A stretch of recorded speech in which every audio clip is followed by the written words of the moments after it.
স্বাগত একাত্তর জানালে সাথে আছি আমি আরিফুল সাজ্জাদ। সংবাদ পর্যালোচনা ভিত্তিক নিয়মিত এই অনুষ্ঠানে আমরা খবরের নানান বিশ্লেষণ করি। পত্রপত্রিকায়, টেলিভিশন, ডিজিটাল মিডিয়া ও নিউজ পোর্টালে যেসব খবর শিরোনাম হয়ে থাকে তা আমরা জানিয়ে দেই। সেই খবরের সাথে যুক্ত মানুষদের আমরা সংযুক্ত করি আমাদের আলোচনার টেবিলে। স্টুডিও এবং অনলাইনে সংযুক্ত থাকা অতিথিরা সেসব খবরের গভীরে ঢোকেন। আজকে আমাদের সঙ্গে অতিথি হিসাবে যারা যুক্ত হয়েছেন, শুরুতে তাদের সঙ্গে পরিচয় করিয়ে দিতে চাই। আমাদের সঙ্গে যুক্ত হয়েছেন নাগরিক ঐক্যের সভাপতি মাহমুদুর রহমান মান্না ও কেন্দ্রীয় বিএনপির ভাইস চেয়ারম্যান শামসুজ্জামান দুদু। আর ভার্চুয়ালি আমাদের সঙ্গে যুক্ত হয়েছেন জ্যেষ্ঠ সাংবাদিক সৌরভ হাসান। আপনাদের সবাইকে স্বাগত জানাচ্ছি আমাদের অনুষ্ঠানে। আজকে মোটামুটি যদি আমরা দেখি যে প্রধান প্রধান খবরগুলো যেগুলো চলে এসেছে অনলাইন মিডিয়া এবং টেলিভিশনে এবং পত্রপত্রিকায় যেগুলো ছাপা হবে, মোটামুটি একটা ধারণা আমরা পেয়েছি সেটি হচ্ছে, আপনারা জানেন যে প্রেসিডেন্ট ডোনাল্ড ট্রাম্প, মার্কিন যুক্তরাষ্ট্রের প্রেসিডেন্ট, তার বিশেষ দূত সাজিও গর, একই সঙ্গে যিনি আবার ওই দেশের ভারতের রাষ্ট্রদূত, তিনি বাংলাদেশ সফর করছেন। আজকে পররাষ্ট্রমন্ত্রীর সঙ্গে তার একটি বৈঠক হয়েছে। এই বিষয়টা নিয়ে যেমন আমরা আলোচনা করব, একই সঙ্গে আপনারা জানেন যে 2-3 দিন ধরে একটা বিষয় ঘটছে যে এই যে তরুণদের দল এনসিপি অভ্যুত্থানের পরে যে দলের জন্মলাভ হলো, তারা কর্মসূচিতে বাধাপ্রাপ্ত হচ্ছে। সেখানে একটা সংঘর্ষের ঘটনা ঘটেছে, মারামারি হয়েছে। দুঃখজনকভাবে আজকে একটি ছেলের চোখ নষ্ট হয়ে গেছে, অপারেশন করার পরও জানা গেল যে সেটি একটা বিষয় রয়েছে।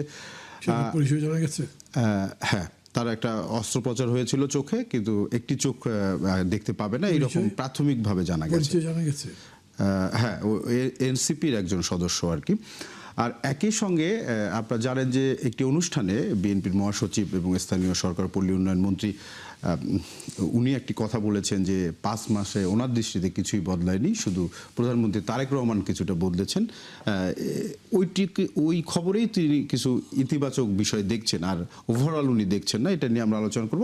আর একই সঙ্গে আপনারা জানেন যে ব্রিক্স জোট, যেটা বলা চলে যে পাশ্চাত্য জোটের বিপরীতে একটি জোট, রাশিয়া, ইন্ডিয়া, চায়না, তাদের নেতৃত্বাধীন জোট, সেই জোটে আমাদের প্রধানমন্ত্রী তারেক রহমানকে একটা ভারত থেকে আমন্ত্রণ করা হয়েছে, আমন্ত্রণপত্র দেওয়া হয়েছে। এখন ব্রিক্সের চেয়ার আসলে ভারত, সেটি নিয়েও আমরা আলোচনা করব। তো আলোচনার শুরুতে একটু আমি সাজিও গড় যে ভিজিট করছে সেটা নিয়ে শুরু করতে চাই। আপনাদের কাছে আসবো, তার আগে একটু সৌরভ হাসানের সঙ্গে আমি এটি একটু শুরু করতে চাই, খুব সংক্ষেপে শুনে তারপরে আমাদের স্টুডিও অতিথিদের কাছে আসবো। সৌরভ হাসান, আপনি কি শুনতে পাচ্ছেন আমাকে? শুনতে পাচ্ছি, একটু আরেকটু উচ্চ স্বরে বললে ভালো। জি, সৌরভ হাসান শুনতে পাচ্ছেন আমাকে? না, আমি স্টুডিওতে আলোচনা করব, প্রযোজকদের একটু ডিস্টারশন করছি। সৌরভ হাসান, শুরুতে আপনার কাছে যেটা জানতে চাই, বাংলাদেশ নিয়ে মার্কিন যুক্তরাষ্ট্র কিভাবে দেখে, এটা নিয়ে একটা বহুল চর্চিত একটা বিষয় রয়েছে যে এই দক্ষিণ এশিয়ায় আঞ্চলিকভাবে যারা শক্তিশালী, ভারত, একটা কথা ছিল যে ভারতের চোখ দিয়ে মার্কিন যুক্তরাষ্ট্র বাংলাদেশকে দেখে না, মার্কিন যুক্তরাষ্ট্র নিজের চোখ দিয়ে বাংলাদেশকে দেখে। এই যে সফরটা হচ্ছে, আপনি খেয়াল করেছেন কিনা, যিনি এসেছেন প্রেসিডেন্ট ডোনাল্ড ট্রাম্পের বিশেষ দূত, তিনি একই সঙ্গে কিন্তু ভারতের রাষ্ট্রদূত মার্কিন যুক্তরাষ্ট্রের। ফলে আপনার কি মনে হয় যে কোন দিকে আসলে দেখছে, কিভাবে দেখছে মার্কিন যুক্তরাষ্ট্র বাংলাদেশকে? সৌরভ হাসান। ধন্যবাদ আপনাকে এবং স্টুডিওতে যে 2 আলোচক আছেন তাদেরও শুভেচ্ছা জানাই। বাংলাদেশের পররাষ্ট্র নীতি তো প্রণয়ন করবে বাংলাদেশের সরকার এবং জনগণের পক্ষে। এটি ভারতও নির্ধারণ করবে না, চীনও নির্ধারণ করবে না, যুক্তরাষ্ট্রও নির্ধারণ করবে না। তাদের নিজ নিজ স্বার্থেই বাংলাদেশের সাথে সম্পর্ক তৈরি করবে, রক্ষা করবে, এবং সেখানে আমরা আমাদের জাতীয় স্বার্থ কতটা সমুন্নত রাখতে পারি এবং রেখে চীন, ভারত, এশিয়ার 2 বৃহৎ দেশ, আমাদেরও নিকট প্রতিবেশী, আর আরেকটি হচ্ছে কাছাকাছি প্রতিবেশী। আর সুতরাং তাদেরকে বাদ দিয়ে যেমন আমরা চলবো না, আবার তাদের জন্য অন্য কেউ বাদ দেব না। আমাদের পররাষ্ট্র নীতি হবে স্বাধীন, স্বকীয় এবং জাতীয় স্বার্থের অনুকূল, মানে জাতীয় স্বার্থ রক্ষা করবে। ভারত, যুক্তরাষ্ট্রের যে প্রতিনিধি আসছেন তার তো বেশ আলোচনা হয়েছে, সেই প্রতিনিধি এবং পররাষ্ট্রমন্ত্রীর ব্রিফিংও শুনলাম। কিন্তু তাতে পুরোটা যে কি বলে প্রশ্নের উত্তর পাওয়া গেল তা নয়। আর কূটনীতি তো সবসময় প্রকাশ্যে হয় না, এটা অপ্রকাশ্য অনেক বিষয় থাকে আলোচনার।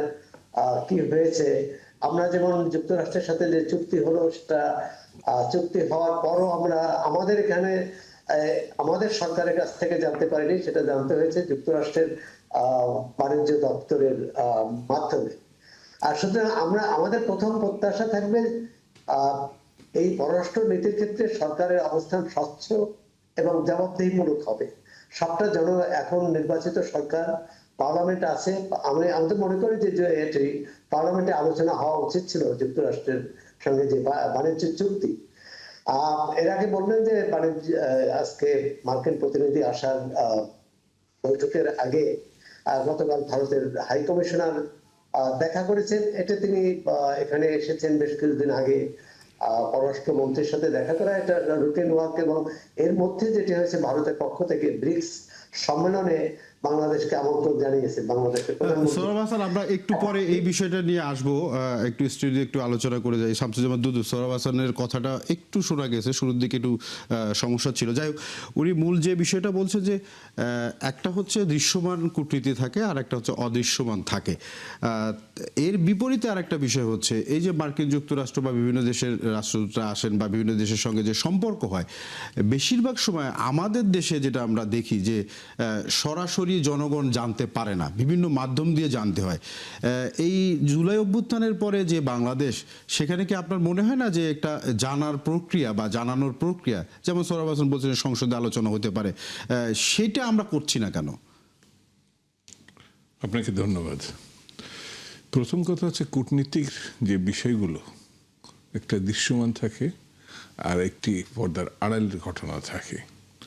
তো যিনি এসেছিলেন তিনি আমেরিকার বিশেষ দূত হিসাবে, আমরা জানি পার্শ্ববর্তী দেশে তার রাষ্ট্রদূত বটে, তারপরেও তিনি যে বিষয়গুলো নিয়ে এখানে আলাপ করার জন্য আসছেন, সেখানে মোটা দাগের যে বিষয়গুলো আমি মনে করি তাদের দেশের যেমন স্বার্থের ব্যাপার আছে, আমারও বাংলাদেশের স্বার্থের ব্যাপার আছে। তো এখন 24-এর গণঅভ্যুত্থান পরবর্তী পরিস্থিতিতে অনেকটাই পরিস্থিতি কিন্তু পরিবর্তিত হয়েছে। আগে ভারতের মধ্য দিয়েই বাংলাদেশকে দেখার একটা দৃষ্টিভঙ্গি বা অবস্থা আমরা লক্ষ্য করেছি, কিন্তু 24-এর পরে কিন্তু সরাসরি যে কূটনীতির বিষয়টি সেটা আমরা লক্ষ্য করছি। তা আমার কাছে যেটা মনে হয় যে এখানে একটা ভূ রাজনীতিগত একটা বিষয় আছে, চীন মার্কিন একটা ব্যাপার আছে। অর্থাৎ আমাদের মাননীয় প্রধানমন্ত্রী কিছুদিন আগে প্রথম যদিও মালয়েশিয়ায় গেছেন, তারপরে চীনে গেছেন।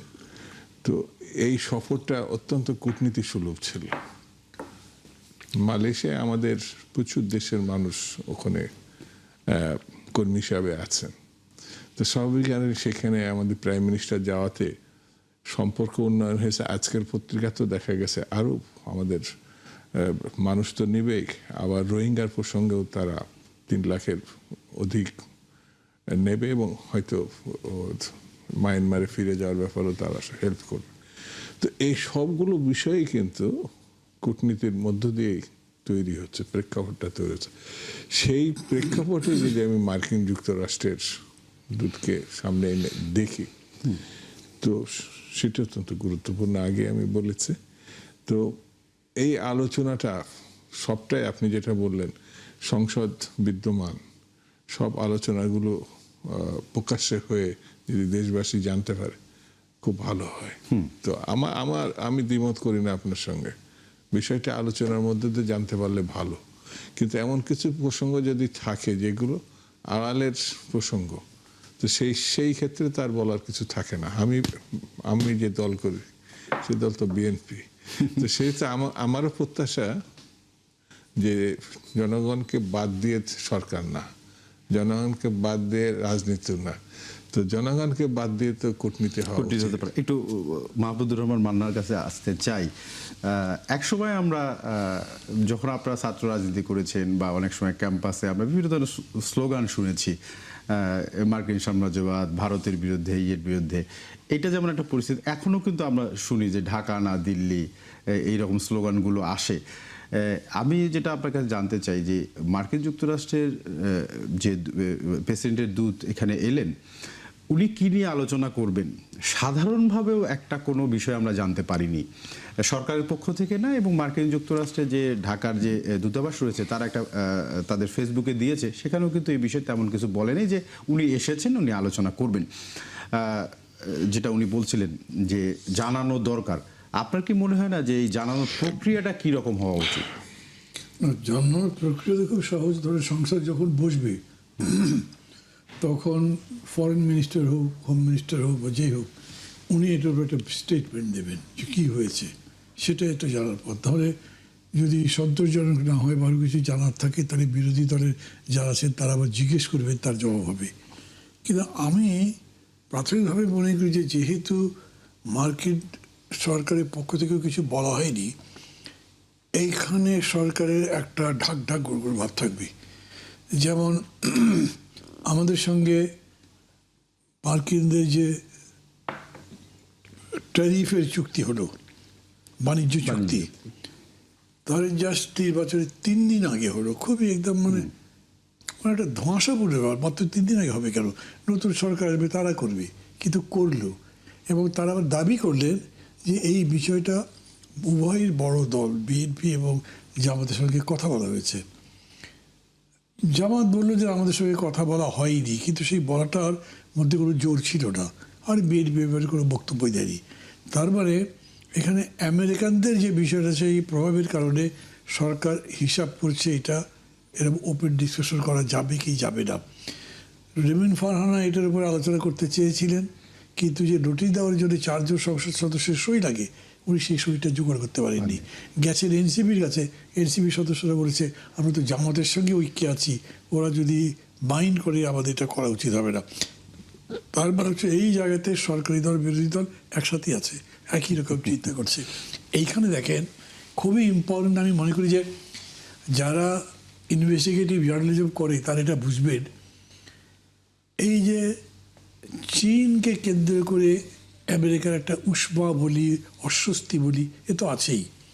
চীন ঠেকাও এরকম একটা পলিসি আছে তাদের। এবং প্রথমে মালয়েশিয়ার কথা বলে হলেও মূলত প্রধানমন্ত্রী তারেক রহমান চায়না গেছেন, ইন্ডিয়া যাননি, এবং তারপরে ইন্ডিয়া যাওয়ার ব্যাপারে এখন পর্যন্ত কোনো কথা বলেননি। ওইখানে একটা ইম্পর্টেন্ট ব্যাপার হয়েছে, একদম শেষ সময় চীনের প্রেসিডেন্ট শি জিনপিং তার সাথে দেখা করেছেন, কথা বলেছেন, এবং সেইখানে তিনি প্রথম এই যে করিডোর, আপনার ইকোনমিক করিডোর উল্লেখ করেছেন, মিয়ানমারের ভিতর দিয়ে। আমার কাছে মনে হয় যে মূল ক্রাক্সটা বা মূল ক্যাচটা এইখানে। মার্কিন যুক্তরাষ্ট্র বাংলাদেশ নিয়ে ভাবলে সরাসরি তাদের উপরে দাঁড়িয়ে ভাবে না ভারতের উপরে দাঁড়িয়ে ভাবে, বা ভারতের চোখ দিয়ে দেখে কি না? সার্জিও গৌর আসছেন, যেটা শুরুতে আমি বলছিলাম, একাধারে তিনি প্রেসিডেন্ট ডোনাল্ড ট্রাম্পের বিশেষ দূত এবং ভারতে ওই দেশের কিন্তু রাষ্ট্রদূত। তো এইটার মধ্যে কি কোনো ইঙ্গিত রয়েছে যে আসলে ভারতমুখী হয়ে বাংলাদেশকে দেখছে মার্কিন যুক্তরাষ্ট্র, এরকম কি আপনার মনে হয়? না, মানে সার্জিও গৌর সম্পর্কে যেটা বললেন না, সেটাও আমি কেন জানি না, মনে হচ্ছে যে খণ্ডিত হলো একটু ব্যাপারটা। আচ্ছা, উনি সম্ভবত সাউথ ইস্টের দায়িত্ব আছেন এই ডেস্কের। তারপরে ওনাকে কেমন দক্ষিণ এবং মধ্য এশিয়া বিষয়ক বিশেষ দূত, তো সেন্ট্রাল এশিয়া আছেন। তো দুইটা যদি হয় তাহলে ধরেন আপনি শুধুমাত্র ইন্ডিয়া দিয়ে যে তাকে চিহ্নিত করতে পারবেন তা তো পারবেন না। তার মানে হচ্ছে যে high power team or a person তিনি বাংলাদেশে আসছেন। শুধু বাংলাদেশের রাষ্ট্রদূত যদি তাকে দিয়ে এটা হচ্ছে না, বা শুধু ইন্ডিয়ার রাষ্ট্রদূত তাকে দিয়ে হচ্ছে না, যিনি একদম পুরো central Asia south east Asia মিলে দেখছেন তাকে পাঠানো হচ্ছে। তারপরে বড় ইম্পর্টেন্স দেওয়া হচ্ছে এই রিলেশনের ব্যাপারে। কোনো একটা জায়গাতে কোনো কিছু একটা সংশয় শঙ্কা দেখছে আমেরিকান সরকার, না হলে তাকে পাঠাবে কেন? এই কারণে আমি মনে করি এটা গুরুত্বপূর্ণ। তার সাথে আমি ওটা যুক্ত করছি যে এই যে ধরেন করিডোর, ইকোনমিক করিডোর নিয়ে যে অস্বস্তি আমেরিকার আছে এটা আমরা সবাই জানি, এটা অনেকখানি পরিমাণে ইন্ডিয়ারও আছে, এবং ইন্ডিয়া এবং আমেরিকার এক ধরনের এই ব্যাপারে সমঝোতাও আছে। আমি মানে মোরাললেস ডেফিনিট বলতে পারি, যদি এরকম করে বলা উচিত, আমি তার ভেতরে স্টোরি জানি না, কিন্তু আমার মনে হয় যে এই আলোচনাটাই প্রাধান্য পেয়েছে যখন পররাষ্ট্রমন্ত্রী এবং আমাদের যে আমাদের পররাষ্ট্রমন্ত্রী এবং তাদের দূত একসাথে কথা বলেছেন। এটা কালকে পত্রপত্রিকায় পড়লে এমনিতে ধরেন হেডলাইন্স পড়ে তো আর জানা যায় না, ভেতরে স্টোরিটা পড়তে হয়, বিটুইন দ্য লাইন্স পড়তে হয়। সেটা পড়লে কালকে অনেকখানি পরিষ্কার হয়ে যাবে বলে আমার ধারণা আছে। তারপরে আমি বলি যে মানে কমনলি ধরেন কয়েকটা জিনিস আমি দেখি, চীনের প্রেসিডেন্ট যখন একটা প্রস্তাব দেয় বাংলাদেশকে, তখন কিন্তু বাংলাদেশের খুশি হয়ে সেটাতে রেসপন্ড করা উচিত। কিন্তু ইকোনমিক করিডোরের ব্যাপারে বাংলাদেশ রেসপন্ড করেনি। রেসপন্ড করেছে কীরকম, সেটা ঠিক পজিটিভরা বলেছে যে আমাদের ভাবতে হবে, বুঝতে হবে, আমরা এটার ব্যাপারে পজিটিভ ভাবছি, এরকম কোনো কথাবার্তা বলেনি। এই থেকে আমি মনে করছি যে বাংলাদেশও এই ব্যাপারে খুব হিসাব করে পা রাখতে যাচ্ছে, এই জন্যই ব্যাপারটা ক্রিটিক্যাল। আমি মানে আমার বোঝার এত বড় দুর্বলতা আছে বলে আমার মনে হয় না। আমি মনে করি এই ব্যাপারটাই সবচেয়ে বেশি প্রাধান্য পাচ্ছে। শামসুল দুদু, এই প্রসঙ্গে একটা বিষয় যেটা মাহমুদুর রহমান বলছিলেন যে বাংলাদেশকে কেন্দ্র করে মার্কিন যুক্তরাষ্ট্রের যে দুতিয়ালি এবং অ্যাট দ্য সেম টাইম একটা নির্দিষ্ট ইস্যুতে অর্থাৎ চীনের প্রভাব এখানে কমানোর জন্য ভারতের যে স্বার্থ বাংলাদেশের দিকে এবং মার্কিন যুক্তরাষ্ট্রের স্বার্থ একই, সেক্ষেত্রে কি সামনে ভারত এবং মার্কিন যুক্তরাষ্ট্রের এই অভিন্ন স্বার্থের জায়গা থেকে আমাদের এখানে রাজনীতিতে কোনো প্রভাব পড়তে পারে কিনা? অবশ্যই পড়তে পারে। কীরকম? কারণ এই দুই ভারত এবং আমেরিকার আমাদের যে নিজেদের স্বার্থ, বিশেষত ব্যবসায়িক স্বার্থ, সেগুলো কিন্তু ঠিক ছোটোখাটো কোনো বিষয় না। ওটা কিন্তু মাথায় রেখেই অনেক সিদ্ধান্ত প্রভাবিত হতে পারে। সেই কারণে এই ট্যুরে মানে দূত, বিশেষ দূত যিনি এসেছেন, তারা যে আলোচনাই করুক না কেন, সেখানে অভিন্ন না বললেও স্ব দেশের স্বার্থ সংশ্লিষ্ট বিষয় থেকেই যাবে। যেটা মান্না ভাই উল্লেখ করেছেন যে করিডোরে যে প্রসঙ্গটা, কিন্তু বাংলাদেশ খুব হিসাব করে তাকে এগোতে হচ্ছে। সেই জায়গায় যেমন চীনের স্বার্থ আছে, সেই জায়গায় যেমন বৃহৎ অন্যতম শক্তি মার্কিন যুক্তরাষ্ট্রেরও স্বার্থ আছে। এই ভূখণ্ডের এই ভূ রাজনীতিগত বিষয়ে মায়ানমার যেমন যুক্ত, ঠিক তেমনি বাংলাদেশও গুরুত্বপূর্ণ অবস্থানে আছে। সেই জন্যে বাংলাদেশ যাই করুক, মানে ভারত, আমেরিকা, মায়ানমার, চীনের সঙ্গে ভারতের বৈরিতা আছে কি নেই সেটা আমি আলোচনা না গিয়েও বলতে পারি যে ভারত আমাদের একটা বড় মানে তিন দিকের সীমান্তে তাদের উপস্থিতি। তারা কিন্তু বাংলাদেশের স্বার্থ রক্ষা করেই এটা মানে সুরক্ষা করতে চাবে। বৈরিতা করলে তো সুযোগ কমে যায়। আগে যেমন সরকার, শেখ হাসিনার সরকারের সঙ্গে তাদের মানে ইন্ডিয়ার যে সম্পর্কটা ছিল, সেটা খুবই গভীর এবং খুবই কাছাকাছি। তো এখন সেই জায়গায় না থাকলেও ভারতের সঙ্গে মাঝে একেবারে এটা শেখ হাসিনার সরকারের পতনের পর একেবারে স্থগিত ছিল। এখন একটি ভারত বারবারই বলেছে নির্বাচিত সরকারের সঙ্গে তারা কাজ করতে আগ্রহী। এখন নির্বাচিত সরকার, তো স্বাভাবিক কারণেই একটা সম্পর্ক উন্নয়নের ব্যাপার থাকবে। সেই সম্পর্ক উন্নয়নে আবার চীন লক্ষ্য করবে যে কতটা তাদের স্বার্থ রাখছে। যেমন আপনি নিশ্চয়ই লক্ষ্য করছেন জনাব তারেক সাহেবের চীন সফরটাকে ভারত খুব সংক্ষেপে প্রতিক্রিয়া দেখেছে, সংযত প্রতিক্রিয়াই দেখিয়েছে। সেই জন্য আমার কাছে মনে হয় প্রতিনিয়তই ভূ রাজনীতির নতুন নতুন মোড় তৈরি হয়। সেই জায়গাগুলো ডিলিংসে যদি কূটনৈতিক বিশ্লেষণ, দৃষ্টিভঙ্গি, সম্পর্ক এগুলো আপডেট না থাকে, মানে তাহলে পরে আবার খাদে পড়ে যাওয়ার একটা আশঙ্কা থেকে যায়। এবং সামনে কিন্তু আমাদের পররাষ্ট্র মন্ত্রণালয়ের ব্যাপক কাজ বলা চলে, অনেক কাজ করতে। একটু সাংবাদিক সৌরভ হাসানকে একটু কমেন্ট নিতে চাই। সেটি হচ্ছে যে আমরা যারা সাংবাদিকতা করি, বিশেষ করে এই ধরনের যে বিশেষ দূত যারা এখানে ভিজিট করতে আসে বা এখানে আসে বাংলাদেশের ক্ষেত্রে, সার্জিও গড় সম্পর্কে সোহরাব হাসান একটা বিষয়ে খুব আলোচিত হয় বিশ্বব্যাপী, যে প্রেসিডেন্ট ডোনাল্ড ট্রাম্প যখন কোথা থেকে দ্রুত কোনো সিদ্ধান্ত নিতে চান বা একটা বিষয়ে পৌঁছতে চান, তখন আসলে ওনাকে ওখানে পাঠিয়ে দেওয়া হয়। সোহরাব হাসান, আপনার কি মনে হয় যে এইরকম কোনো বিষয়ে বাংলাদেশের ক্ষেত্রে ঘটতে যাচ্ছে? মানে সাধারণভাবে আমরা যেটা দেখি যারা সাংবাদিকতা করছি, যে মার্কিন যুক্তরাষ্ট্রের প্রেসিডেন্টের যে বিশেষ দূত সার্জিও গড় এসেছেন, প্রেসিডেন্ট ডোনাল্ড ট্রাম্প কোনো বিষয়ে দ্রুত কোনো সিদ্ধান্ত পেতে বা ফলাফল পেতে চাইলে সাধারণত ওনাকে পাঠানো হয়। বাংলাদেশের ক্ষেত্রে কি আপনি এইরকম কোনো কিছু দেখছেন কিনা? সম্ভবত সোহরাব হাসান শুনতে পাচ্ছে না, যান্ত্রিক ত্রুটি। আমরা একটু আবার স্টুডিওতে আলোচনায় আসি। শুরুতেই আমরা যেটা বলেছিলাম শামসুজ্জামান দুদু, যে বিষয়গুলো আমরা নিয়ে আলোচনা করব, তার মধ্যে একটা বিষয় ছিল এই যে নতুন তরুণদের সংগঠন এনসিপি। আমি যদি সরাসরি বলি, এনসিপিকে বা তার নেতা কর্মীরা কর্মসূচি করবে, তাদের মারতে হচ্ছে কেন?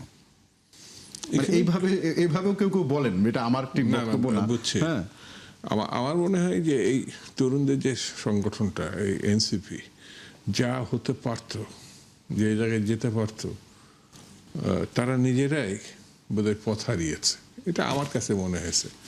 যখন এই উদ্যোগ তারা নিয়েছিল, আমি তাদের প্রশংসা করেছিলাম, সমর্থন দিয়েছিলাম, কিন্তু তারা নিজেরাই তাদের কর্মকাণ্ড, বক্তব্য, চালচলন, এই বিতর্কের মধ্যে তারা নিজেদেরকে জড়িয়ে ফেলছে। যেমন আমরাও একসময় তরুণ ছিলাম, আমরাও যখন বক্তৃতা করতাম কিছু কিছু শব্দ নিয়ে কেউ কেউ আপত্তি করত, কিন্তু সেটা আবার সঙ্গে সঙ্গে আমরা সংযত হওয়ার চেষ্টা করতাম।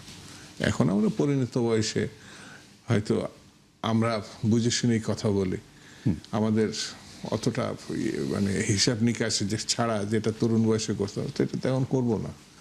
ওরা কিন্তু একটি পরিপূর্ণ রাজনৈতিক দলের নেতা, বিশেষ করে পাটোয়ারি সাহেবের কিছু কিছু বক্তব্য, শব্দচয়ন, ভঙ্গিমা, এইগুলো অনেকটা উস্কানিমূলক আমার কাছে মনে হয়েছে।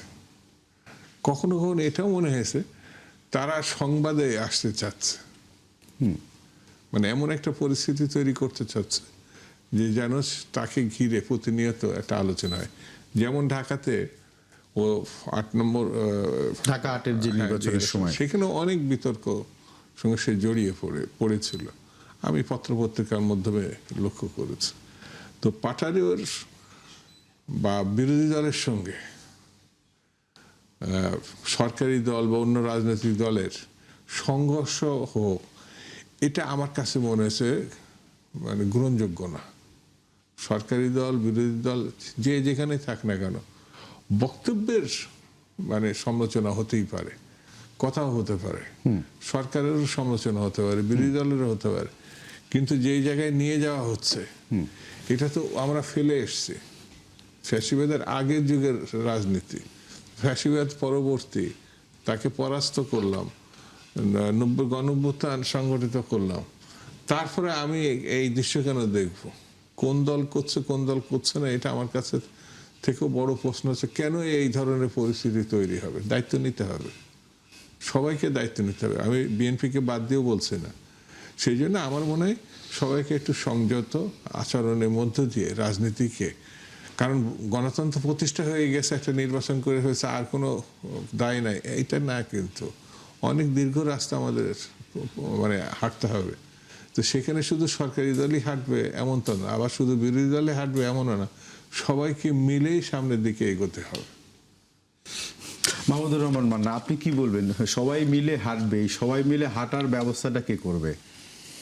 আপনার অনেক অভিজ্ঞতা, মানে আমি দেখেন, যদি সবাই মিলে হাঁটবে, যে একসাথে তো হাঁটতে পারছে না, এটা খুবই স্পষ্ট। হ্যাঁ, আমরা জুলাই সনদ একভাবে দেখছি না, আমরা সংস্কার একভাবে করছি না, এবং পরস্পরের সাথে বাকযুদ্ধে এতখানি লিপ্ত হয়েছি যে আপনারা পালাবেন করে, ভারতে তো যেতে পারবেন না, মিয়ানমারও জায়গা পাবেন না, এরকমও পর্যন্ত বলা হয়েছে। তো সম্পর্কটা যেরকম করে আমরা আশা করেছিলাম জুলাই অভ্যুত্থানের সময়, সেরকম করে যাচ্ছে না। আর এখনকার কথা যদি বলেন যে ইস্যুতে তুলেছেন কথাটা, আমি ভুল বলেছি, হয়তো আমি অন্যায়ও বলেছি, তো আপনি মারবেন নাকি তার জন্য আমাকে? কোনোভাবেই এটা অ্যাডমিসিবল নয়। মানে এটা আমার কাছে খুবই মানে বিস্ময়কর মনে হয়েছে যে পরপর 2 দিন, এবং ধরেন যে পরবর্তীতে সিলেট যাওয়ার সময় যে ঘটনাটা ঘটলো, সে তো পরিশুরিতে মতো তাদেরকে বাধা দিল। এবং তারা অভিযোগটা করেছেন যে আমরা পুলিশের কাছে এই ব্যাপারে প্রতিকার চেয়েছি, পুলিশ আমাদেরকে কোনো সহযোগিতা করেনি, বরঞ্চ আমাদের উপর হামলায় অব্যাহত রেখেছে। এবং তারা প্রশ্ন করেছেন এইটা কি একদম উপরের স্তর থেকে তারা স্বয়ং প্রধানমন্ত্রীর নাম বলেছে, তার ইঙ্গিত ছাড়া এটা হতে পারে? এখন এই জবাবটা তো প্রধানমন্ত্রী না দেন, প্রধানমন্ত্রীর দলের লোকজনের, দায়িত্বশীল লোকের দিতে হবে, মানুষকে তো বোঝাতে হবে। মানুষ কীভাবে দেখবে? ধরেন আমি বিএনপির খুব ভালো চাই, আমি চাই যে বিএনপি সাকসেসফুল হোক, বিএনপি যে কাজ করছে সেগুলো ঠিক হোক, কিন্তু আরও যে 10টা মানুষ আছে তারা কীভাবে চায় সেটা যদি আমি না ভাবি তাহলে আমি রাজনীতি করি না। আমি নিজের মতো চলতে চাই, আমার নিজস্ব মত আছে, আমি আমারটা অন্য কারোর ব্যাপার কেয়ার করি না, এরকম করে রাজনীতিতে চলা যায় না।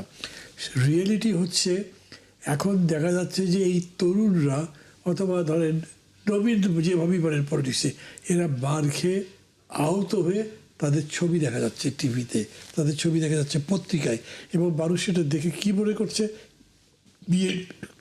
বিএনপি পিটিয়েছে বা পুলিশ ওদেরকে বাধা দিয়েছে, ঢুকতে দেয়নি। তো মানুষের সমর্থন বা সহানুভূতি ওদের দিকে যাবে। আমি 2-3টা ঘটনা দেখেছি, যেমন ধরেন একজন আমাকে এরকম বললেন, না এই ছেলেগুলো খুব বেশি বেয়াদবি করে, বেশি বেশি কথাবার্তা বলে, তার মানে তার জন্য কি মারতে হবে? তা কেন মারবে কেন? মানে আপনি যখনই তাকে প্রশ্নটা করছেন সে হয়তো প্রথম মনে করছে যে এই দল একদম তারুণ্যের অহংকারে বা তারুণের উন্মাদনায় আবেগে তারা ঠিক কোড মেরে কাজ করতে পারছে না, কোড মেরে কথাবার্তা বলতে পারছে না, কিন্তু তাই বলে তাদেরকে বাড়তে হবে এটা কেউই একই করতে পারবে না। এবং আমি বলি শুরুটা কিন্তু এরকম করেই হয়, যে কি কথা বলেছেন যাতে এত আপনার রাগ হলো সেটা তো বলেনি পত্রিকায়, কোনো পত্রিকার রিপোর্টও করে নেই। তারা প্রধানমন্ত্রী সম্পর্কে কি বলেছে যাতে খোদ প্রধানমন্ত্রী যে খুব রেগে গেছে তা তো কোনো এক্সপ্রেশন কোথাও নেই।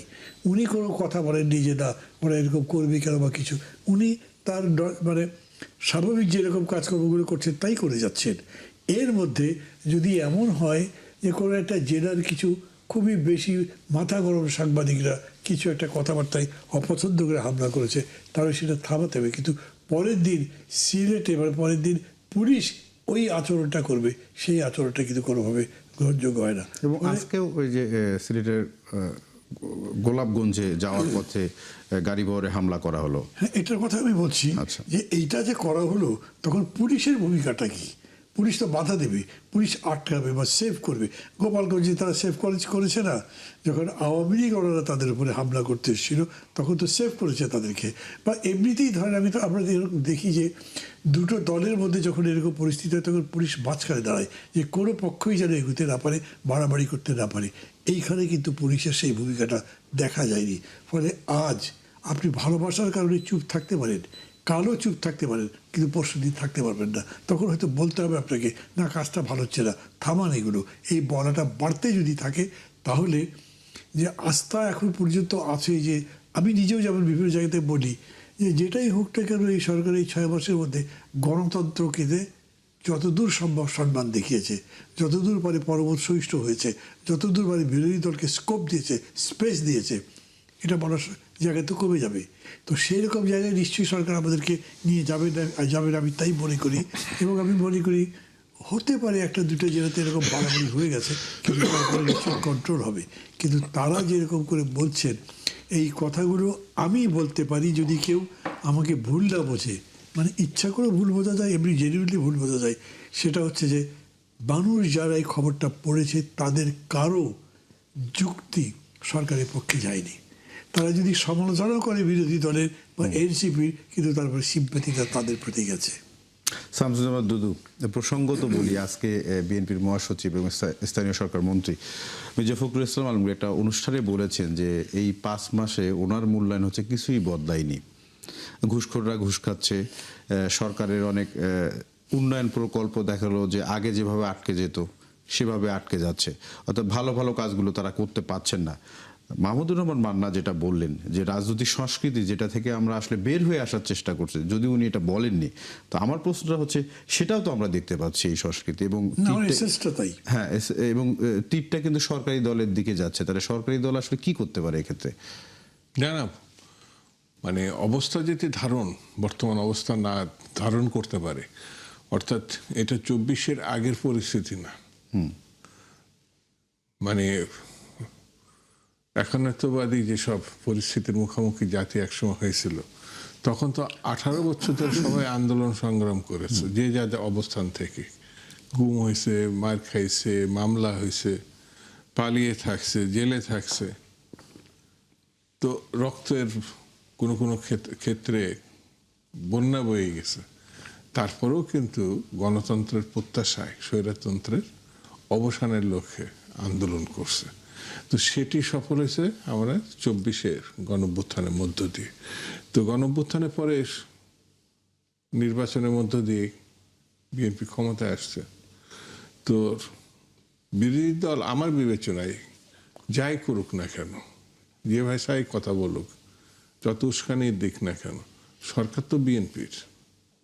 সেই জায়গাটায় তার টলারেন্সটা কতখানি এবং কোন ঘটনার দায়িত্বটা কি, এটা তো মানুষ বলতেই পারে, না বলার তো কিছু নেই। সেই ক্ষেত্রে এই পরিস্থিতিটা যেটা মান্না ভাই বললেন, ঘটনা আজকে একটা হয়েছে, তার মানে এই ঘটনা ঠিক আছে, এটা নিয়ে অত বড় হবে না, কালকেও একটা হতে পারে, পরশুদিন তো এটা কাউন্টেবল হবে, যেটা উনি মান্না ভাই যেটা বললেন। তা আমরা মানে এরকম না যে গায়ের জোরে রাষ্ট্র শাসনের অতীত অভিজ্ঞতা নাই।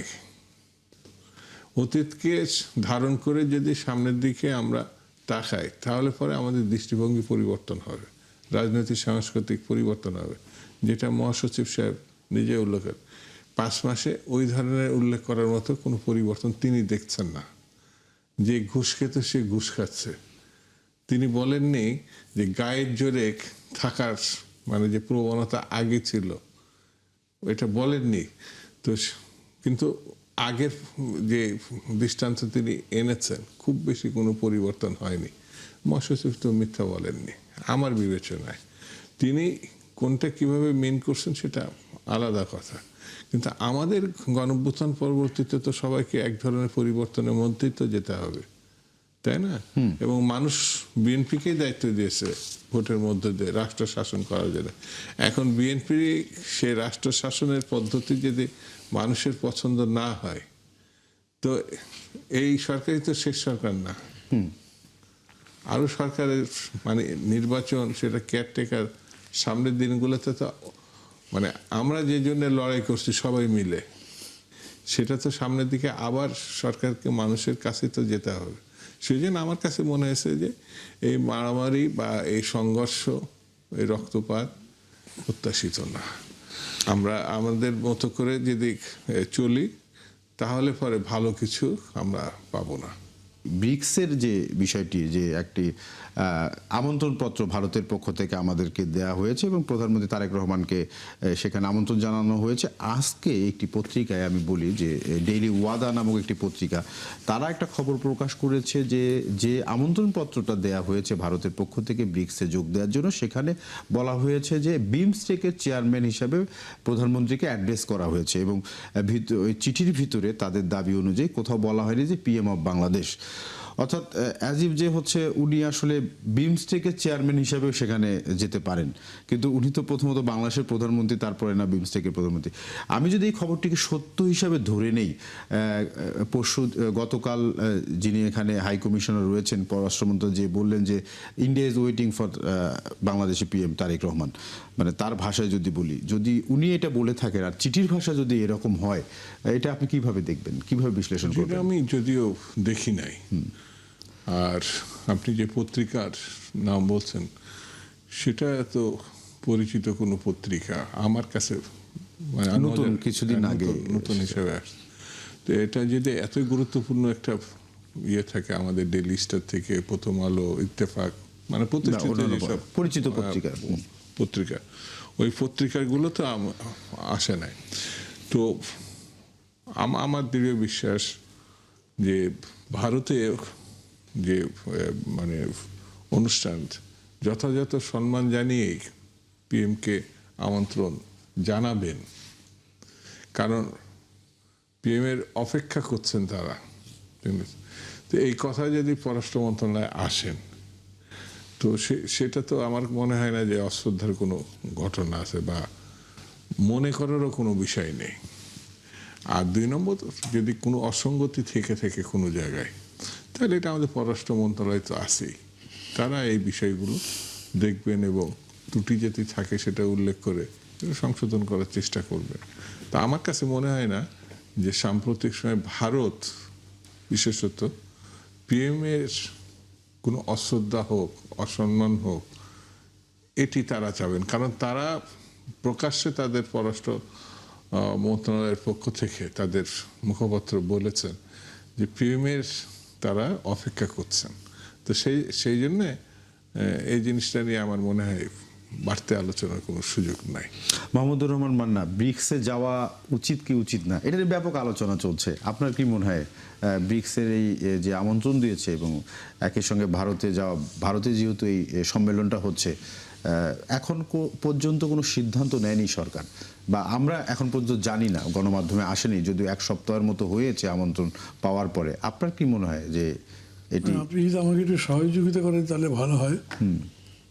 কাকে কাকে দাওয়াত দেওয়া হয়েছে? আর মানে বাংলাদেশের বাইরে কাকে কাকে দাওয়াত দেওয়া হয়েছে? বাইরে মানে নর্মালি যারা যারা ব্রিক্সে আছে। এটা হচ্ছে ব্রিক্সে যারা সদস্য নয়, এর বাইরে এখন পর্যন্ত যেটা আমরা জানতে পেরেছি, বাংলাদেশকে আমন্ত্রণ জানানো হয়েছে। অন্য কাউকে সদস্যর বাইরে কাউকে আমন্ত্রণ জানানো হয়েছে কিনা সেটি এখন পর্যন্ত এইভাবে খবর আসেনি। কারা কারা যাবেন এরকম করে কথা হয়েছে? না, এরকম কথা হচ্ছে মানে না। আমি এটা বুঝতে চাইছি যে চাইনিজ অ্যাটিটিউড কি হবে এটার ব্যাপারে, কিছু বলতে পারবেন?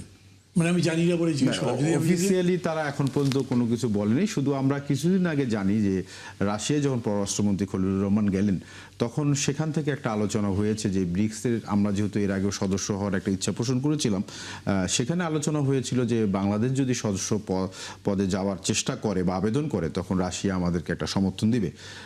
প্রাইম মিনিস্টার যখন চায়না গেলেন, সেখানে এটা নিয়ে বিশেষ কোনো আলোচনা হয়েছে কিনা সেটা পরবর্তীতে কোনো একটা কথা আমরা শুনিনি। মোটামুটি এইটুকুই এখন পর্যন্ত জানা যাচ্ছে। মানে ভাববার বিষয় আছে যে ধরেন চায়না এবং আমেরিকা এই দুটোর যখন দ্বৈরথ হবে, তখন বাংলাদেশ সরকার কোন দিকে কিভাবে বিহেভ করবে। কমনলি আপনি বলতেই পারেন যে একটা সরকার যে ইন্ডিপেন্ডেন্টলি দেখতে চায় সব কিছু এবং কারোর সঙ্গে শত্রুতাও করতে চায় না, এক্সট্রা কোনো বন্ধুত্ব করতে চায় না, তারা দুটো দেশের সঙ্গে ভালো সম্পর্ক রাখতে চাইবে। বাংলাদেশ গভর্নমেন্টও তাই করছে আমার মনে হয়। এই জন্যেই আপনার এই করিডোরের ব্যাপারে বাংলাদেশ সরকার বলছে ভাববো। এইটার ব্যাপারে, ব্রিক্সের ব্যাপারেও American attitude will not be positive. অতএব যেরকম করে ত্রিবেদী কথাগুলো বলেছেন, মনে হচ্ছে কত অধীর আগ্রহে তারা অপেক্ষা করছে। এটা ডিপ্লোম্যাটিক ল্যাঙ্গুয়েজ বটে, কিন্তু ত্রিবেদী মানে যেভাবে ঢুকলেন, মানে পথে আসলেন এবং এসেই যেরকম নতুন করে একই মাটির গন্ধ পাচ্ছেন, বাতাসে একই গন্ধ পাচ্ছেন ইত্যাদি বললেন, মানে তাকেও একটা বিশেষ, মানে একটা বলতে পারেন যে একটা অ্যাসাইনমেন্ট দেওয়ার মতোই দেওয়া হয়েছে যে you have to win Bangladesh, তাদের সাথে রাখার জন্যে। তো উনি হয়তো সেই চেষ্টা করছে, সেই চেষ্টার একটা প্রকাশ। এইটাতেও বাংলাদেশ পজিটিভলি এখন পর্যন্ত রেসপন্ড করেনি। ফলে যদি আপনি আমাকে জিজ্ঞেস করেন যে আপনি কী মনে করেন কী করা উচিত, আমি তো আগে আবার দেশের সরকারের অ্যাটিটিউডটা বুঝতে চাইব। মানে আমি যদি একা একটা সিদ্ধান্ত নেওয়ার একটা জায়গায় থাকতাম বা আমার সিদ্ধান্ত নেওয়ার উপর কিছু ডিপেন্ড করতো, তা করে না বলে আমি একটা অনধিকার চর্চা করার মধ্যে যেতে চাইছি না। কিন্তু আমি মনে করি যত বেশি ডিসকোর্স হবে তত বাংলাদেশের জন্য ভালো। কিন্তু সেই ডিসকোর্স কি অন্যের জন্য আটকাবে? আমরা আমেরিকার সাথে যে বাণিজ্য চুক্তিটা করেছি, সেখানে আমেরিকা তো বাধাই দিচ্ছে, তুমি আমার সাথে যার সম্পর্ক ভালো নয় তার সাথে কোনো ট্রেড এগ্রিমেন্টে যেতে পারবে না, তার সাথে কোনো অর্থনৈতিক সম্পর্ক স্থাপন করতে পারবে না। আমরা এই যে মানে তেল কিনবো, যে তার জন্য শেষ পর্যন্ত তাদের কাছে চিঠি লিখতে হয়েছে আর একটা পারমিশন সিক করে। তো এইখানকার ব্যাপারটা কি হবে? বাংলাদেশ গভর্নমেন্ট এই মানে এই দ্বৈরথটাকে কীরকম করে দেখে, কিভাবে দেখবে, এটার কোনো একটা আভাস না পেলে কোনো কিছু বলা সম্ভব নয়। যেমন আলগোরের ব্যাপার তখন আমরা বলছিলাম, মানে আলগোরটা ইজ আ হ্যাঁ সার্জিও গর মানে বলেছে তার ভাতিজার নাম বলছে সরি সার্জিও গোর যে আসছেন এবং উনি ওনার ব্যাপারটা গভর্নমেন্ট যেরকম করলো, তাতে বোঝা গেল যে বাংলাদেশ গভর্নমেন্ট এই ব্যাপারে খুব নন কমিটাল টাইপের থাকছেন, বা উনি যেটা বলছেন সেই ব্যাপারে নন কমিটাল থাকছেন। আমি মনে করি গভর্নমেন্ট এটাই দেখবে, সহসাই কালকে পরশুর মধ্যে করে অ্যাটিটিউড জানা যাবে না। তবে আমি এটা বলবো, কারোর সঙ্গে নতুন করে যদি এনভিটিতে জড়াতে হয়, নতুন কোনো প্রবলেম ডাকতে হয়, সেরকম কোনো পদক্ষেপ আমাদের না নেওয়া উচিত। একই সঙ্গে আমাদের নতুন নতুন বন্ধু আরও তৈরি করবার জন্য আমাদের কাজ করা উচিত। পলিসিটা ওইভাবে রাখা ভালো হবে। শামসুজ্জামান দুদু, মাহমুদুর রহমান বলছিলেন যে ত্রিবেদীর বিষয়টা হচ্ছে যে উনি একটা অ্যাসাইনমেন্ট পেয়েছেন অনেকটা এইরকম, উনি যেটা বলছেন, এবং উইন করতে চায় বাংলাদেশকে। বাংলাদেশকে উইন করতে গেলে ভারতের কি করা উচিত? ভারতের সঙ্গে আমাদের সম্পর্কটা ধরেন প্রতি সরকারের সময় এতটাই গভীর ছিল, মনে হলে একটা অভিন্ন হৃদয়। সেই সময় আমাদের যে সরকার, শেখ হাসিনা সরকার, তার পররাষ্ট্রমন্ত্রী বা অন্যান্য মন্ত্রী স্বামী স্ত্রীর সম্পর্কগুলো কোনো কোনো সময় উল্লেখ করে, পররাষ্ট্রমন্ত্রী মানে গভীরতা বোঝানোর জন্য। সেটা নিয়ে কিছু সময় হাস্য ঠাট্টা রসেরও একটা ব্যাপার দেখা দিয়েছে। আর আমি তো এর আগেও বলেছি যে ভারত আমাদের চারিধারে সীমান্তবর্তী, মানে তিন দিকে ভারত, একদিকে বঙ্গোপসাগর। আর ভারত বর্ষ বলতে যেটা বোঝায় তারই অংশ কিন্তু আমরা বাংলাদেশ। এখন পৃথক, পাকিস্তান, বাংলাদেশ বা ভারত এগুলো আলাদা, কিন্তু ভারতবর্ষের যে সংস্কৃতি, সেই সংস্কৃতির মধ্যেই আমরা অবস্থান করি। কিন্তু মানে স্বাধীনতা যুদ্ধের সময়ও ভারতের একটা ভূমিকা ছিল, সেই যে বাংলাদেশ সেটা কৃতজ্ঞতার সঙ্গে স্মরণ করেছে। কিন্তু গণতন্ত্র হত্যায় যে সরকার ছিল, শেখ হাসিনার সরকার, কখনোই এই তিনটা নির্বাচনকে তামাশা রূপান্তরিত করছে, ভারত সেটা বিরোধিতা করে নাই। উপরন্তু শুধু সমর্থন করেনি, তার পাশে সে সবসময় অবস্থান নিয়েছে।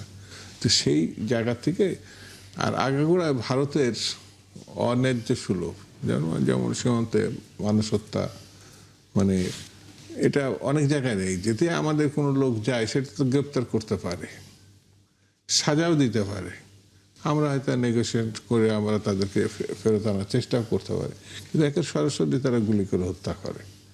এমন কোনো অপরাধ না, তারপরে গুলি করে হত্যা করে। যে কারণে একটা পরিবর্তিত পরিস্থিতিতে কিন্তু ওই হৃদ্যতাটা থাকে নাই। তারা মানে প্রভুসুলভ আচরণটাই মুখ্য করেছিল।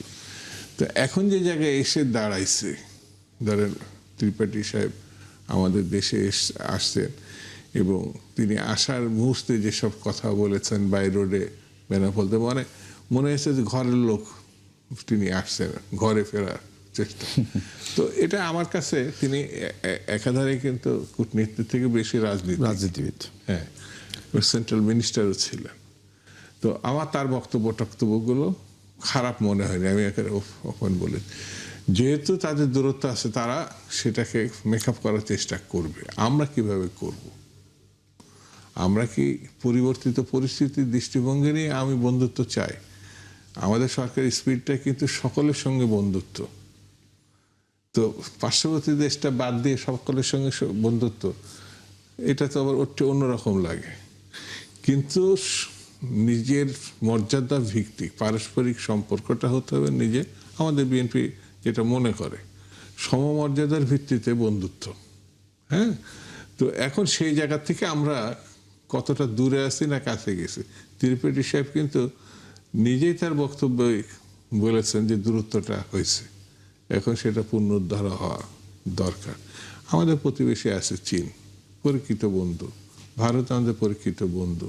তো এইসব বিবেচনায় রেখে আমরা যদি সঠিক সিদ্ধান্ত নিতে পারি, তো সেই জায়গাটায় স্বার্থ রক্ষা পাবে, বন্ধুত্ব রক্ষা পাবে। আমি একটু প্রশ্নটা অন্যভাবে করতে চাই যে উনি যেমন বললেন যে কোনো কিছু পরিবর্তন হয়নি, দুইটা উদাহরণ দিয়েছেন, কিন্তু ওভারঅল যদি আমরা বলি, প্রসঙ্গত যে এর আগে জুলাই অভ্যুত্থানের পরে যখন ইন্টারিম গভর্নমেন্ট ছিল, তখন আপনার সঙ্গে একটা টক শোতে আলোচনা হয়েছিল এইরকম যে এই গভর্নমেন্ট কাদের, অর্থাৎ রাজনৈতিক দলগুলো এবং জনগণ যারা বিক্ষুব্ধ ছিল, যারা অভ্যুত্থান করে তাদের, কিন্তু সিদ্ধান্ত গ্রহণ প্রক্রিয়ার মধ্যে আপনাদের অবস্থানটা কি? তখন আপনি খোলামেলা অনেক কথা বলেছিলেন। এখন গণতান্ত্রিক সরকার, সরকার তো আসলে জনগণের বিভিন্ন দাবি দাওয়া, চাওয়া পাওয়া, সেগুলো আমলে নিয়ে বিভিন্ন ধরনের সিদ্ধান্ত নেয়। এই 6 মাসে আপনার কি মনে হয় যে বিভিন্ন বিষয়ে আমরা আলোচনা করছিলাম এখানে, সিদ্ধান্ত গ্রহণ করার যে মেকানিজম সেটা কি আপনার কাছে মনে হচ্ছে এখনো জনবান্ধব করতে পেরেছেন এই সরকার? জনবান্ধব বললে কথাটা খুব ওয়াইডলি স্প্রেড হয়ে যায়। ধরেন আমরা যে আন্দোলনটা করেছি সেটা ছিল একটা বিপ্লবী জাগরণের মতো, আমরা সেরকম করেই ভেবেছি সব কিছু চলবে, কিন্তু আমরা সুইচ করলাম টু পার্লামেন্টের ডেমোক্রেসি, ওইটা রেভলিউশনারি না, ওটার একটা নিজস্ব তরিকা আছে। তো যদি যেহেতু পার্লামেন্ট একটা স্ট্যাবলিশড হয়েছে, একটা সরকার হয়েছে, সেটা গণতান্ত্রিক পদ্ধতিতে হয়েছে, মানে সংসদীয় গণতান্ত্রিক পদ্ধতিতে হয়েছে, তারা তো সেই পলিসিটাই ফলো করবে, সেই পদ্ধতি অনুসরণ করবে তারা। সেটা যদি করতে হয় তাহলে তারা যেরকম করে করছে তার মধ্যে আপনি দোষের কিছু দেখতে পারবেন না। কিন্তু আপনি বারবারই প্রশ্ন তুলতে পারবেন, এই জন্যই কি এত লোক জীবন দিল, এটাই কি আমাদের জিরোই সনদের কথা ছিল, এটাই কি সংস্কারের কথা ছিল, আমরা যে অ্যাগ্রি করেছিলাম সেগুলো কি করা হয়েছে, তারা আবার তাদের কথা বলতে পারবেন। কিন্তু আমরা তো জনগণের ম্যান্ডেট পেয়েছি, আমাদের ম্যান্ডেট অনুযায়ী আমরা সংস্কার করব, ম্যান্ডেট অনুযায়ী জুলাই সনদ বাস্তবায়ন করব। উনিও রাইট, আমিও রাইট, উনিও রাইট। ফলে ওই জায়গায় যদি এরকম করে প্রশ্নটা তুলে না, পিছনে সঙ্গতভাবেই তুলছেন, কিন্তু জবাব দেওয়ার সময় কিন্তু দুইজন দুই রকম করে জবাব দেবেন। বিএনপি তারা একরকম জবাব দেবেন, আবার আমি বা অথবা এনসিপি বা জামাত ইসলাম আরেক রকম করে এটা প্রশ্ন তুলতে পারেন। আমি ফখরুল ভাইয়ের ব্যাপারে একটা কথা বলি, যেহেতু কথাটা আপনি আগেও তুলেছিলেন, সেই জবাবটা হয়েছে একভাবে, যারা দ্রুত আলোচনা করেছেন। আমি দেখছি কি ফখরুল ভাই কিন্তু মেলা দিন ধরেছি, আমরা বহু বছর একসাথে আন্দোলন করেছি, একসাথে পথ হেঁটেছি। উনি খুবই দলের প্রতি নিষ্ঠ একজন লোক, কমিটেড, অঙ্গীকার আছে তার দলের প্রতি, এবং ওর বাইরে উনি যেতে চান না। তিনি বললেন কিছুই বদলায়নি, শুধুমাত্র প্রধানমন্ত্রী তারেক রহমান বলতেছেন। এই কথাটা একটু নেগেটিভ টোন দেয় না? কিন্তু উনি দল সম্পর্কে কি এরকম নেগেটিভ কথা বলেছেন? আমার মনে হয় না। সেই জন্য আমার মনে হচ্ছে যে পুরো কথাটা আবার শোনা হয়নি। যদি পুরো রিপোর্টটা পড়তে পারতাম, ভার্বাটিম শুনতে পারতাম, তাহলে হয়তো বলতে পারতাম কীরকম হয়েছে। আমার মনে হয় ওরা যেটা বলবার আছে সেটা হচ্ছে উনি খুব সাদাভাবে কথা বলতে পছন্দ করেন। উনি দেখলেন যে কতগুলো এই জায়গাতে বর্জা আবর্জনা জমে আছে, আরে সবই তো আগের মধ্যেই চলছে, তবে এগুলো পরিষ্কার করছো না কেন? তার মানে পুরো ঢাকা শহর ময়লা হয়ে আছে, তা হয়তো উনি বোঝাতে চাননি। এবং সেটা যদি উনি বোঝাতে চান তাহলে উনি দলের সেক্রেটারি কীরকম করে, দলটাই তো তাহলে ডকে ওঠে। উনি তো সরকারের একটা খুবই ইম্পর্টেন্ট মন্ত্রণালয়ের দায়িত্বে আছেন, পুরো সরকারও একটা কাঠ করে দাঁড়িয়ে যায়, সেরকম করে হয়তো বলেননি। ওই অর্থে যদি এখন আবার আপনি সরকারকে বিবেচনা করেন, সরকার কি জুলাই সনদ অনুযায়ী চলছে, সরকার কি জনগণের আশা আকাঙ্ক্ষা অনুযায়ী চলছে, তার পাল্টা প্রশ্ন হচ্ছে সরকার কি গণতান্ত্রিক রীতিনীতি অনুসরণ করে চলছে? এই দুটো প্রশ্নের জবাব দেওয়া মুশকিল। আমি মনে করি বিএনপির পক্ষে সবচেয়ে ওয়াইজ হবে, উইচ উইল বি স্টেটসম্যানলি। সেটা কি, তারা যে পদ্ধতি অনুসরণ করতে চান সেটাই করবেন, কিন্তু সেই পদ্ধতিতেই জনগণের আশা আকাঙ্ক্ষা বাস্তবায়ন করবেন। এটা ইম্পসিবল টাস্কটা কিন্তু। কেন? ধরেন 6 মাস পরে মানুষ, 6 মাসও লাগবে না হয়তো। আজকে সকালবেলা এই যে একটা পত্রিকা অফিসে এই কী বলে সমকালে আপনার গ্যাসের উপরে একটা গোলটেবিল হলো। কয়েকদিন আগে বণিক বার্তাতে গ্যাসের উপর হচ্ছে। গ্যাস তো একটা হিউজ ক্রাইসিস। দেখেন যতজন বক্তৃতা করেছে কেউ বলে নাই যে এই সরকারের ব্যর্থতার কারণে এটা হয়েছে, কারণ এই সমস্যাগুলো ওভার দি ইয়ার্স হয়েছে। আপনি ঠিকমতো মানে কূপ খোঁড়েননি, গ্যাস আহরণ করবার চেষ্টা করেননি, অনুসন্ধান করেননি, বহু কিছু আছে তার মধ্যে, ডিস্ট্রিবিউশন লাইন ঠিকমতো করেননি। এরকম প্রত্যেকটা প্রবলেমেই বিরোধী দল যখন সমালোচনা করছে তখন পয়েন্ট ধরে ধরে করছে যাতে এটার পজিটিভিটিটা থাকে। আমি মনে করি সেরকম অর্থেই যদি মানে সরকারও দেখেন যে মানুষ কী চাচ্ছে, একটা সুন্দর জীবন, একটা সুন্দর দেশ, সুন্দর রাষ্ট্র, সুন্দর শাসন, সুশাসন, যেখানে আপনি প্রাণ ভরে নিঃশ্বাস নিতে পারেন, মন খুলে কথা বলতে পারেন এবং মানুষের মতো জীবনযাপন করতে পারেন। তা যতখানি পারা যায় অন্তত মানুষ যদি বিশ্বাস করে যে না বিএনপি অনেস্টলি সেই কাজটাই করে যাচ্ছে, তাইলে কিন্তু প্রশ্নগুলো উঠবে না। এখনই কোনো মূল্যায়ন করবার সময় হয়নি, কেন বাস্তব 5 মাস 6 মাস যাচ্ছে, তো সময়টা যখন যাবে 6 মাস পার হওয়ার পরে নতুন কথাবার্তা আসবে। ওই চ্যালেঞ্জগুলো যখন আসবে তখনও তাদেরকে প্রপারলি ফেস করতে হবে। এই সব মিলে আমি মনে করি যে so far so good, it is 50-50। ধরেন আমি 50-50 কথাটা খুব পছন্দ করি। মানে যখন আপনি কাউকে অ্যানালিসিস করেন আপনি সবার পয়েন্ট দেন, উভয় দিকে। আর যদি আপনি ডেফিনেট হন যে না উনি এইদিকে পজিটিভ আছেন, তখন সেটা বলবেন।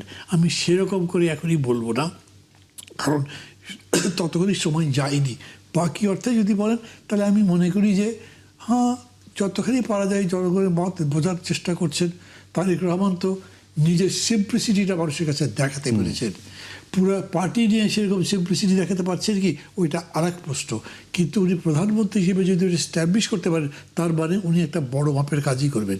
এবং দেখেন, রাজনীতিতে কিন্তু অশ্লীলতা নেই, রাজনীতিতে কিন্তু গালাগালি নেই, রাজনীতিতে আরেকজনকে ব্লেম গেম যেটা করা হয়, সেই জিনিসটা এখন পর্যন্ত বড় আকারে কেন এমন কোনো আকারে এখন পর্যন্ত আসেনি, অন্তত সরকারের দিক থেকে তো আসে নাই। কিন্তু আমি এত কথা বলছি মানে সরকারের সমালোচনা করার মতো বহু পয়েন্ট আছে। কিন্তু আপনি যে প্রশ্ন করছেন তার প্রেক্ষিতে আমি বলবো যে government still can be on the positive side, সেই সুযোগ আছে। শামসুজ্জামান দুদু, মির্জা ফখরুল ইসলাম আলমগীরের কথা নিয়ে আসে। উনি বলছেন যে প্রাইম মিনিস্টারের পরিবর্তন হয়েছে 5 তারিখের অর্থাৎ জুলাইয়ের পরে, যেহেতু টক শো, মানে আমি একটা প্রশ্ন করতে চাই, সাধারণভাবে আমরা কি দেখছি যে ব্যক্তিগতভাবে ওনার একটা ভাবমূর্তি অনেক উজ্জ্বল হবে, হবে, এই ধরনের কাজগুলো হচ্ছে। কিন্তু রাষ্ট্র তো একটা অনেক কিছু বিষয় নিয়ে, এবং এই যে জুলাই সনদ করা হয়েছিল, জুলাই সনদ বাস্তবায়নের প্রক্রিয়া নিয়ে অনেক ডিবেট হচ্ছে। বা আপনার কি মনে হয় যে ব্যক্তিগতভাবে যদি আমি জল করে জ্বলে উঠি, কিন্তু সামষ্টিকভাবে কাঠামোগতভাবে যদি আমি পরিবর্তন না করি, তাহলে কি ফল মিলবে? না না, এটা তো যা আছে এখন, আমি বারবারই এখানে বলার চেষ্টা করছি যে 24-এর গণঅভ্যুত্থানের আগের একটা ব্যাপার, পরের একটা ব্যাপার। হ্যাঁ, এটা পরের ব্যাপার, কিন্তু ওই যে কাঠামোগত যে বিষয়গুলো বললেন, হয়তোবা এই ধরনের একটা বিষয় মাথায় রেখেই আমাদের বিএনপির মহাসচিব মিস্টার ফখরুল ইসলাম আলমগীর সাহেব যে খুব একটা পরিবর্তন হয় নাই। তার মানে এটা না কিন্তু যে উনি একেবারে হাল ছেড়ে দিচ্ছেন, তিনি স্মরণ করিয়ে দিচ্ছেন যে কাজটা আমরা প্রত্যাশা করছি সেটা এখনো পর্যন্ত আমরা করতে পারি নাই। সময় আছে অনেক, কিন্তু এই সময়ে যেটা পার করছে এটা তো খুব যে কম সময় তা তো না। তো একজন মহাসচিবের লক্ষণীয় বিষয়, পার্টির দ্বিতীয় ব্যক্তি, চেয়ারম্যান, মহাসচিব, তিনি এটা মনোজগতে একটা নাড়া দেওয়া। হ্যাঁ, এটাকে যারা বিএনপিকে ঘায়েল করতে চায়, ধরেন আমাদের তো রাজনীতি সংস্কৃতি এখনো পর্যন্ত ওই রকম হয়নি, সেটা হাতে তুলে নিয়ে সে এটাকে ডান্ডা ব্যবহার করার চিন্তা করতে পারেন। কিন্তু এই প্রথম, মানে এই স্বল্প সময়ের মধ্যে কোনো সরকারি দলের মহাসচিব না, আমার বিবেচনায়, একসঙ্গে আমরা দীর্ঘদিন কাজ করেছে, তিনি কিন্তু সত্যটার মুখোমুখি টোটাল নেশনকে দাঁড় করিয়েছেন। এখন তাহলে আমরা মানে এটা ভাবতেই পারি যে পরিবর্তন হয়েছে কি হয় নাই, এটা মহাসচিব ভালোই জানেন সে, তাহলে পরে তিনি এই পরিবর্তনের উদ্যোগী একটা ভূমিকা নেবেন। মহাসচিব তো দ্বিতীয় ব্যক্তি, তো ধরেন একটা পার্লামেন্ট তৈরি হয়েছে, এখন পার্লামেন্টের মধ্যে নেগেটিভ কথা হয়নি, কিন্তু সেই জায়গায় সরকার এবং বিরোধী দল পার্লামেন্টের অভ্যন্তরে অত্যন্ত সহযোগিতা পরায়ণ কথা হচ্ছে। বিরোধী দল তার মতো করেই কথা বলছে, সরকারের সমালোচনার কথা বলছে, কিন্তু পার্লামেন্টে এখনো পর্যন্ত অন্য যে কোনো পার্লামেন্টের থেকে এটাকে ইতিবাচক হিসাবে অনেকে ধরছে। বাংলাদেশের পার্লামেন্টের বাইরে যে রাজনীতিটা, যে অনেক যে আমরা সব টকশোতে বলি বা কোনো গোল টেবিলে আলোচনায় বলি, সেখানে কিন্তু কথাগুলো আসছে যে কতটুকু এগোনো দরকার ছিল, কতটুকু এগোনো যাওয়া সময়, যেমন আইন শৃঙ্খলা নিয়ে মানুষের তো প্রত্যাশা যে একটু শান্তিপূর্ণ অবস্থা থাকবে, যেসব ঘটনার মুখোমুখি অতীতে হয়েছে সেগুলো যেন আমাদের আগে, মানে এখন না হতে হয়, জীবনটা সহজ হবে। তো এইগুলো তো চেতেই পারে মানুষ। এইরকম যে কাঠামোগত পরিবর্তনের কথা যেটা আমরা আলোচনা করছি, এরকম অনেকগুলো বিষয়, পুলিশের কথা বলছে, পুলিশ রিফর্ম কোনো আলোচনা নেই। আমরা জুলাই সনদ বাস্তবায়নের যে বিষয়গুলো একটা পার্লামেন্টারি কমিটি করে দেওয়া হচ্ছে, সেখানে আবার অপোজিশন যাবে না, এইরকম বিষয়। আপনার কি মনে হয় যে এই রকম পরিবর্তনগুলো একটা ডেডলক সিচুয়েশনের দিকে যাচ্ছে? না, আমার কাছে তা মনে হয় না। মনে হয় না এই জন্য যে সেশনই আছে দুইটা পার্লামেন্টে, আর এই বিষয়গুলো কিন্তু পার্লামেন্টে যেতে হবে, সিদ্ধান্ত নিতে হবে। কাঠামোর পরিবর্তন, আইনের পরিবর্তন, আইনের প্রতি মানে সংবিধানের পরিবর্তন, সেটি পার্লামেন্ট ছাড়া আপনি পারবেন না। সেই জায়গায় দুটো সেশনের মধ্যে দিয়ে শেষ করবে। হ্যাঁ, আপনি বললেন কেন করা যাবে না, করা তো যেত। তারপরেও আমি মনে করছি আশাটা আশাহত হওয়ার পর্যায়ে নিয়ে যাক, এটা আমি ব্যক্তিগতভাবে চাই না। কারণ আমরা অনেকগুলো সময় পেরিয়ে এসছি, তো এসে এই পার্লামেন্ট, এই সরকার, এই সময়টা যদি আমরা ব্যবহার করতে ব্যর্থ হই, আমাদের বয়স এসে হয়তো দেখা গেল অনেক কিছু, কিন্তু জাতি তো আশাহত হবে। এবং আশাহত হলে পরে একটা জাতির জন্যে, নিরাশ জাতির জন্যে ভালো কিছু অপেক্ষা করে না। মাহমুদুর রহমান মান্না, আপনার জীবনে তো অনেকগুলো অভ্যুত্থান দেখেছেন। 90 দেখলেন, 24 দেখলেন, 69 দেখেছেন। মানে আমাদের বিষয়টা কি এইরকম যে অভ্যুত্থানের মধ্যে খালি ঘুরপাক খেতে থাকবো, কিন্তু পরিবর্তন অর্থাৎ কাঠামোগত পরিবর্তন, যেটা একসময় আপনারা একসঙ্গে আন্দোলন সংগ্রাম করেছে 100 বছরে আমরা দেখেছি, এই স্বৈরাচার বা ফেসিস্ট যাই বলেন তাদের বিরুদ্ধে একসঙ্গে ছিলেন, একসঙ্গে বসে অনেক আলোচনা করে বিএনপি যেটা 31 দফা এখন, সেটা যদি আমরা দেখি, আবার সবাই মিলে বসে আপনারা জুলাই সনদও করলেন। আপনার কি মনে হয় 5 মাসে যদি আমরা চিন্তা করি কাঠামোগত পরিবর্তনের দিকে বিএনপি কি আন্তরিক, যথেষ্ট আন্তরিক মনে হয় আপনার কাছে? না, আমি আন্তরিকতা নিয়ে প্রশ্নটা করছি না, কিন্তু কাঠামোগত এমন কোনো পরিবর্তন হয়নি, এটা আমি বলবো। মানে ধরেন, আমি বুঝি যে একটা গণতান্ত্রিক সমাজ নির্মাণ করতে গেলে একেবারেই একটা মানে হস্তক্ষেপ মুক্ত, প্রভাব মুক্ত বিচার ব্যবস্থা লাগবে। কিন্তু এইটা হতেও হলো না। অনেকগুলো অধ্যাদেশ অন্তর্বর্তী সরকার জারি করেছিল, অন্তর্বর্তী সরকারের অনেক রকম সমালোচনা আমরা করি, আমি নিজেও করি, কিন্তু 133টা যে অধ্যাদেশ জারি করেছিল, এগুলোর কোনোটার ব্যাপারে কেউ থিওরিটিক্যাল ডিবেট করতে পারেনি যে এটা খারাপ হতো এটা করলে। এখন বলছি এর চাইতে ভালো করব, কিন্তু সেই এর চাইতে ভালো করাটা হয়নি এখন পর্যন্ত। ওই অর্থে ধরেন কিছু নাম পরিবর্তন, জায়গা পরিবর্তন, এগুলোর বাইরে সংস্কার বলে কিছুই হয় নাই। তো তারা বলছেন যে যেগুলোকে তারা হেল্ড আপ করেছে, যেটা আমরা পরে করব, আর কিছু আছে 4টা তো বাতিল করে দিয়েছেন বিচার বিভাগকে কেন্দ্র করে, বলেছে যেটা আরও উন্নত আকারে করব। যদিও মানে ঘর পড়ে গরু সিঁদুরে বেগ দেখলে ভয় পাই, এরকম ভয় আমিও পাই, কিন্তু তারপরেও আশাবাদী হতে চাই, কারণ এই মুহূর্তে আমার কাছে বিকল্প নেই। এই মুহূর্তে আমি আশাবাদী থাকতে চাই এবং খুবই দৃঢ়ভাবে বিশ্বাস করতে চাই যে তারা সেটা করবেন। সেটা বাদ যদি দেন তাহলে নাথিং হ্যাজ বিন ডান। কোনো দিকে ওই যে ফখরুল ভাই বললেন যে তেমন কিছু পরিবর্তন হয়নি, ওই কথার সাথে আমি একমত। মাহমুদুর রহমান মান্না, আপনাকে ধন্যবাদ আমাদের সঙ্গে যোগ দিতে, এবং একই সঙ্গে শামসুদ্দিন আপনাকেও ধন্যবাদ আমাদের সঙ্গে যোগ দেওয়ার জন্য। দর্শক, শেষ করতে হচ্ছে আজকের মতো। এই ছিল আমাদের আলোচনা, আপনারা শুনলেন এবং আপনারা মূল্যায়ন করবেন যে আসলে আলোচনা কী রকম হয়েছে এবং পরিস্থিতি কোন দিকে যাচ্ছে। আজকের মতো শেষ করছি। সবাই ভালো থাকবেন, সুস্থ থাকবেন।